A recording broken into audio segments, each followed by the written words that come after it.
اس عمل کی پختہ سند یہ ہے کہ حضرت سیدہ عائشہ صدیقہ رضی اللہ تعالی عنہا سے روایت ہے کہ سرور کائنات صلی اللہ علیہ وآلہ وسلم نے ارشاد مبارک فرمایا ہے کہ جو یہ عمل کرتا ہے اس کے گزشتہ گناہ معاف ہو جاتے ہیں۔ فرمایا جمعرات، جمعہ اور ہفتہ کو یہ عمل کرتا ہے تو اس کے لیے 900 سال کی عبادت لکھی جاتی ہے، اور اس عمل کا ثواب 30 دنوں کے روزوں کے برابر ہے، اور وہ فردوس اعلیٰ کا وارث و مالک ہوگا۔ فرمایا یہ عمل کرنے والے کو اللہ تعالی جنت میں 2000 محل عطا فرمائے گا، اور ہر محل میں 1000 دروازے یاقوت کے ہوں گے، اور ہر دروازہ پر ایک تخت زبرجد سبز کا ہوگا، اس تخت پر ایک حور بیٹھی ہوگی، اور اس کے علاوہ 6000 بلائیں اس عمل کرنے والے سے دور کی جاتی ہیں، اور 6000 مقبول نیکیاں اور 6000 مقبول نیکیاں اس کے نامہ اعمال میں لکھی جاتی ہیں۔ وہ عمل یہ ہے۔ بسم اللہ الرحمن الرحیم۔ السلام علیکم ورحمۃ اللہ۔ محترم ناظرین، حضرت عمر بن عاص رضی اللہ تعالی عنہ مصر کے گورنر تھے۔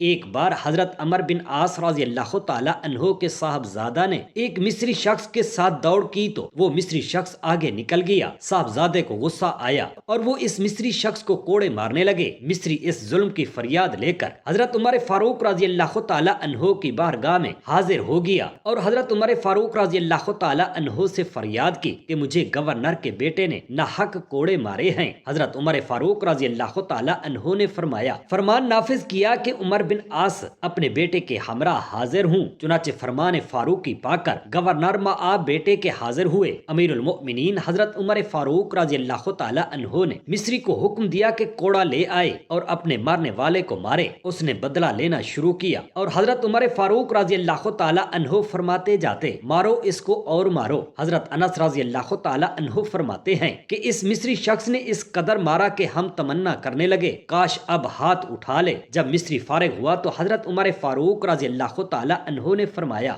اب یہ کوڑا عمر بن عاص پر رکھ، یعنی یہ وہاں کے حاکم تھے، انہوں نے کیوں نہ داد رسی کی اور بیٹے کا کیوں لحاظ کیا؟ مصری شخص نے عرض کیا یا امیر المؤمنین، ان کے بیٹے ہی نے مجھے مارا تھا، اس سے بدلہ میں لے چکا ہوں۔ حضرت عمر فاروق رضی اللہ تعالی عنہ نے عمر بن عاص رضی اللہ تعالی عنہ سے فرمایا تم لوگوں نے بندگان خدا کو کب سے اپنا غلام بنا لیا، حالانکہ وہ ماں کے پیٹ سے آزاد پیدا ہوتے تھے۔ حضرت عمر بن عاص نے عرض کی یا امیر المؤمنین، نہ مجھے خبر ہوئی نہ یہ شخص میرے پاس فریادی بن کر آیا، تو حضرت عمر فاروق رضی اللہ تعالی عنہ نے انہیں معاف فرما دیا۔ صحابہ کرام رضوان اللہ علیہم اجمعین کے عہد میں ہر مظلوم کی فریاد سنی جاتی تھی، اور ظالم چاہے گورنر کا بیٹا ہی کیوں نہ ہوتا اسے سزا مل جاتی تھی، اور ہر شخص آزادی سے بہرہور تھا۔ اور یہ بھی معلوم ہوا کہ حضرت عمر فاروق رضی اللہ تعالی عنہ واقعی عدل و انصاف کے بادشاہ تھے، اور آپ کی ذات ولا صفات پر ساری امت کو بجا طور پر فخر و ناز ہے۔ حکمران کسی بھی سلطنت کا ہو، اس سے پوچھا تو جائے گا کہ حکمرانی تم نے کیسے کی تھی۔ طبرانی اور مسند احمد میں حضرت عبداللہ بن ابی اوفا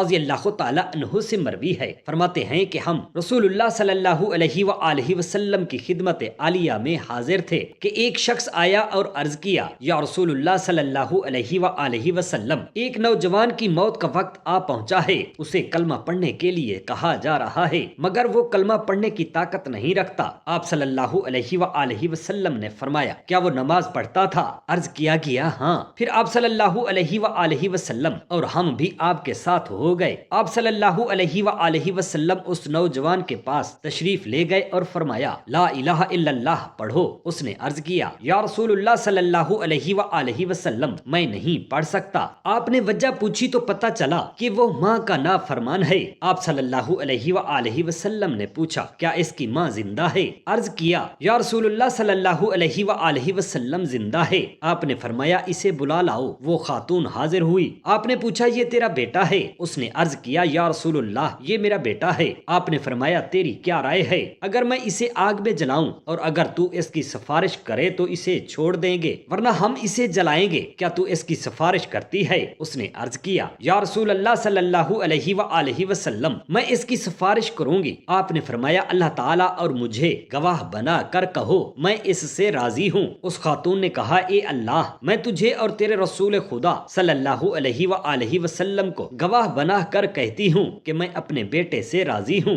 آپ نے فرمایا اے نوجوان پڑھ، اللہ کے سوا کوئی معبود نہیں اور اس کی ذات و صفات میں کوئی شریک نہیں، اور حضرت محمد صلی اللہ